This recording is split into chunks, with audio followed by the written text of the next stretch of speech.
Hello. Oh shit, my book's gonna get wet. Which way do we want to go? We're gonna go this way. We'll keep the cool barn in the back of the shot. Sacrifice my butt being wet. Choose your suffering. Today is day 4. Day 4 of Meditations for Mortals, and we're out in the wilderness today. A little cold, a little snowy. It's nice. It's nice being outside.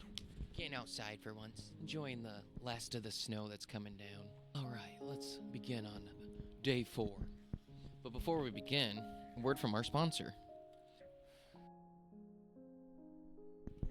I'm just thirsty and want caffeine. Sniff test. Oh, that's so fucking good. Hopefully no stranger comes up on us, because I'm going to have to explain what I'm doing out here, and I don't feel like doing that. I'm a YouTuber, you know, kind of famous. Look me up, Kyle McDermott. So what do? I don't know, I just upload videos and I yap about some shit. I don't know, maybe we'll be reading a book, maybe we'll be just screaming into a mic the next day. That's what it's all about. Snack time. Pause. Alright, let us begin. I don't even know if I'm in the shot, it's so fucking bright out here, so we're gonna do what we do, okay? And we'll learn. That's how you learn. You do things and you're like, fuck, it didn't turn out. Just like yesterday's video, I forgot to hit record, which just made me paranoid now, but I know I hit record. Check, everything's good. Alright, begin. Finally, right? Day 4, against productivity debt on the power of a done list. I don't know what I just read. I don't even know what to add there. Against productivity debt on the power of a done list. Productivity debt. It's weird. I don't know, man. I really don't understand that. Against productivity debt. I don't know. Let's read. Let's see if we can explain. One never notices what has been done. One can see only what remains to be done. Okay, maybe I already feel like I'm getting at what he's getting at. Let's pause here to remember that you don't actually have to do any of this. Use your time in a worthwhile manner. Find ways to get around to what matters most. None of it's compulsive. You have my permission not to bother. Many people these days report the feeling that they begin each morning in a kind of productivity debt, which they must struggle to pay off over the course of the day in hopes of returning to a zero balance by the time evening comes.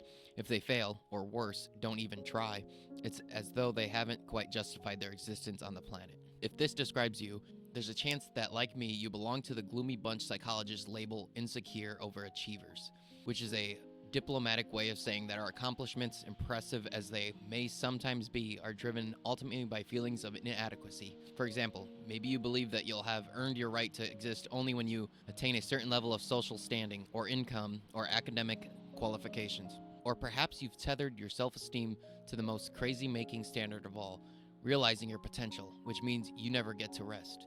Because how can you ever be sure that there's not a little more potential left to realize? You know, I kind of get this in my day-to-day life. I always tell my friend or my wife that I get that. I feel like a bum if I don't have something. It's not exactly the same thing, but I'll feel like a bum if I don't get a certain kind of thing done. Like, I do have daily things that I want to get done because I like to progress in some way. I can't just sit there all day and do absolutely nothing. Something has to be getting done just to feel good, I guess, to feel clean, not feel like a bum. So I get what he's saying here. It's not the exact same thing, because I don't feel like this stuff doesn't really bring value. It doesn't bring value to what I think of myself, if that makes sense. Like, this stuff I'm doing isn't how I value myself. I value myself by just really being alive. You don't really need to do anything. Just like we were saying, like in the beginning, let's pause and remember that you don't actually have to do any of this. That you just do what you find meaningful. That's really how you find your... I know it sounds kind of obvious, but a lot of people aren't doing it.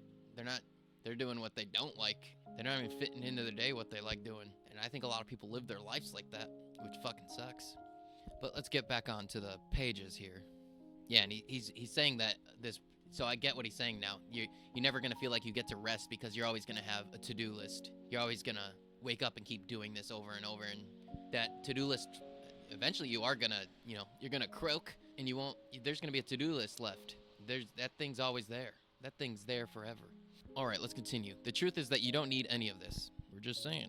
Of course, there's a mundane sense in which we need to do all sorts of things. In order to pay the rent, you must generate an income. If you do that by working at a job, you'd better meet the employer's requirements, or you can expect to run into trouble. If you have kids, it's generally a good idea to provide them with food and clothing, but we overlay this everyday sense of obligation with the existential. I'm terrible at words, I'm telling you. Duty described above. Obligation with existential. Existential.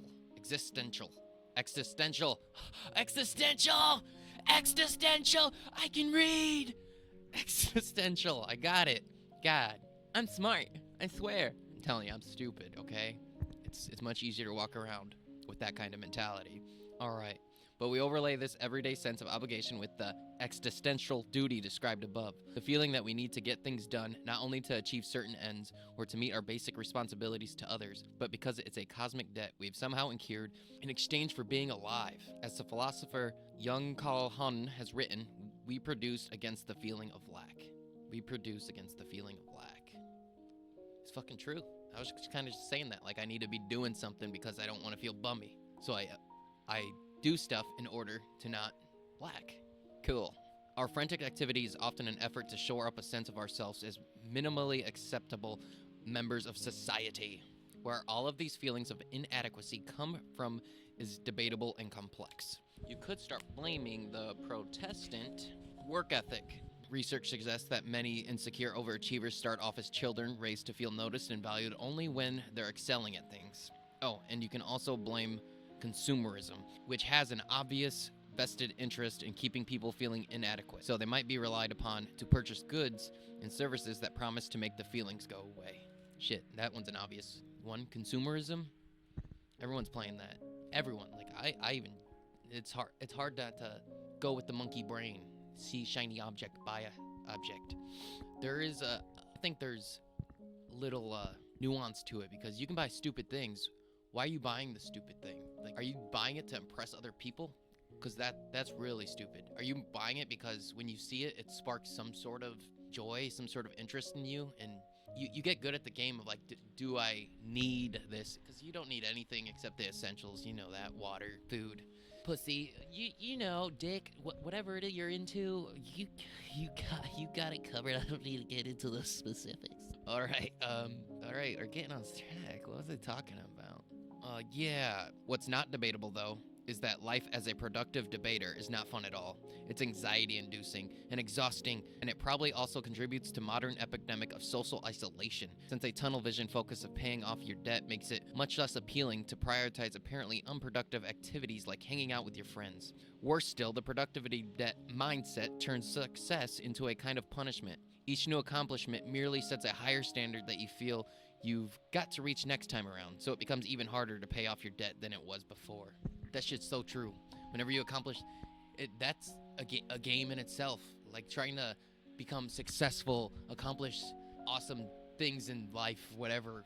You accomplish it, and you're just on to the next thing, the next mountain. Like you climbed up this mountain. Oh, look at over there. There's another fucking mountain to climb, and it's that way until the end.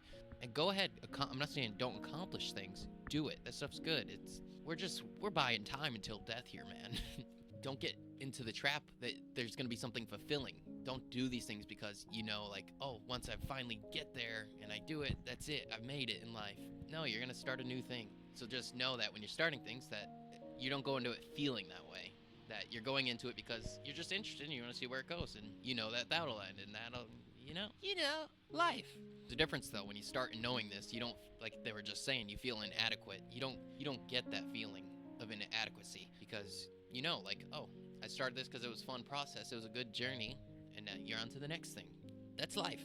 Just like books, chapters. Because you eventually get into a mindset where you're just like, you got to be productive all the time. Like, how can I be productive doing this? How can I be productive watching a movie? How can I be productive relaxing? There's levels, man. It can get sick. It can get sickening. You go too deep. There's a balance to everything. This must be why it comes as such a punch to the guts whenever I revisit a scene from the largely forgotten Naughty's television drama Studio 60 on the Sunset Strip. Never heard of that. Don't know what we're getting into here.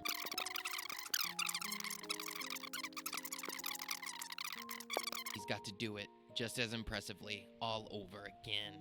You know what they reward good workers with? More work.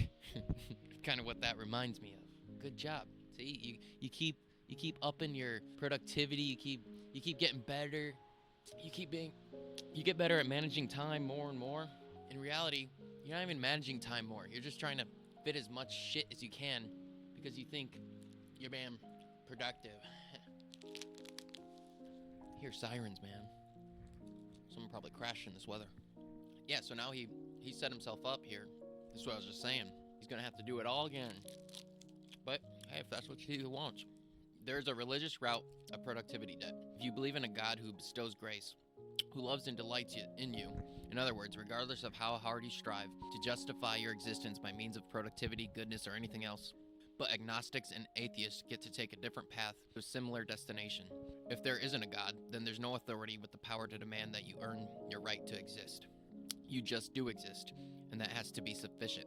As the Taoist writer Jason Gregory explains, expressing the same idea in a different and powerful way, we fall into the era of believing that we somehow don't belong to the world, and must therefore spend our lives trying to earn back the right to belong. But who could ever decide we don't belong? The obvious truth is that we already do.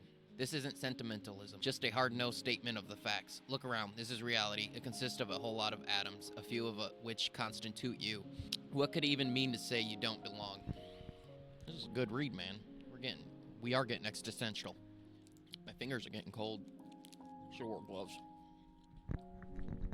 My favorite way of combating the feeling of productivity debt in everyday life is to keep a done list, which you use to create a record not of the tasks you plan to carry out, but of the ones you've completed so far today, which makes it the rare kind of list that's actually supposed to get longer as the day goes on.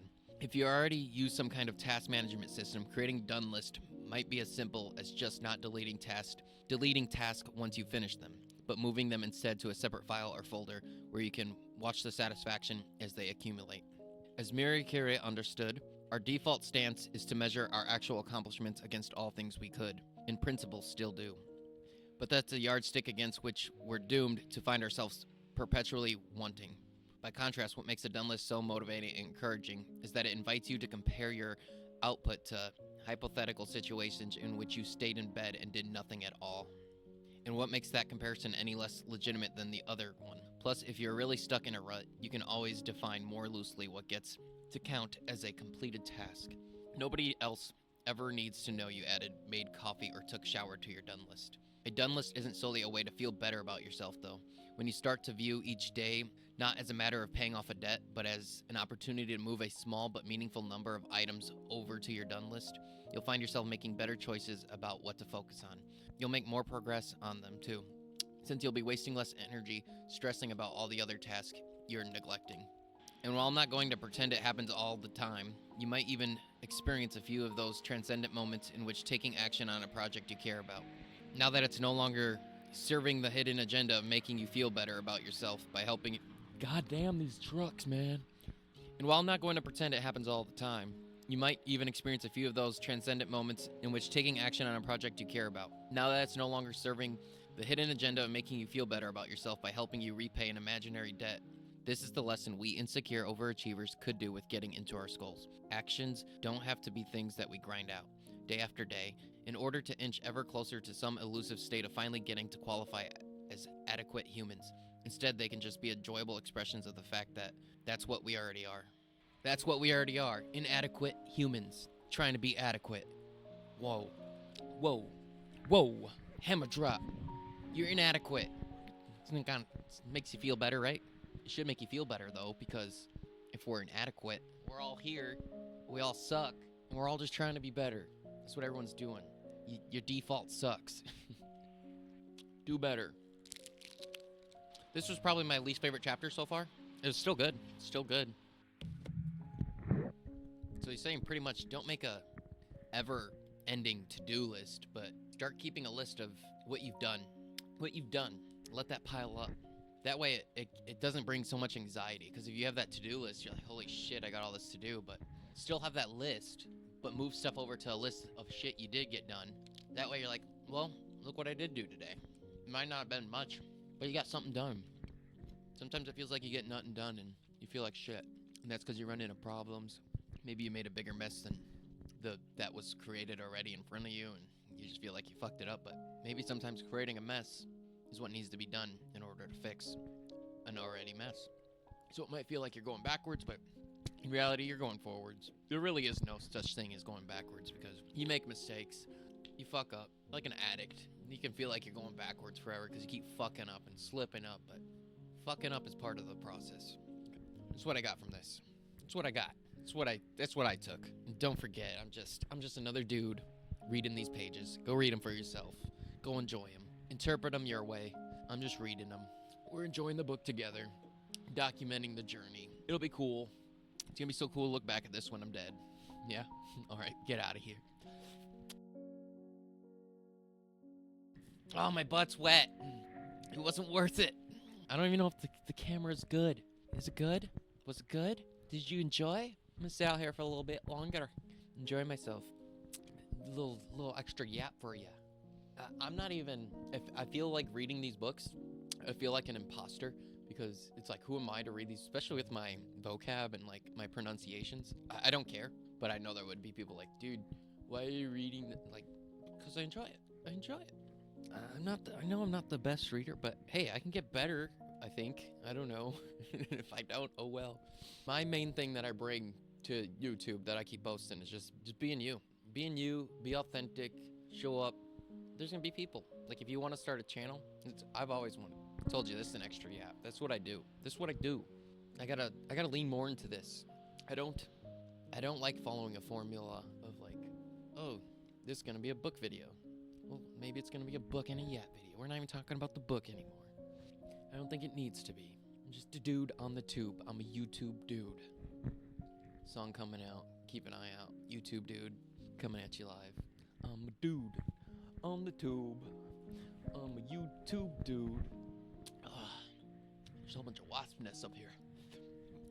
I definitely wish I was better at reading, because when I'm reading it, I'm like, God. Sometimes I'm not retaining it while I'm reading too, so I need to slow down. So I'm not the best to be reading. Someone could do this so much better. Steal this idea. Do it for yourself. Go do it. Knock it out of the park. Just don't forget to mention me, okay? That's enough yapping. We'll be able to compare the first read by the end of the 28th day and see if I can read any better out loud. It's definitely harder to read out loud. I never even freaking realized it. I never realized it until I started doing it. Like, I thought I was a decent reader, and then I started talking out loud, and the transponder up here to out here is like enough yap. I'm gonna go get back home. It's cold out here. It's cold out here.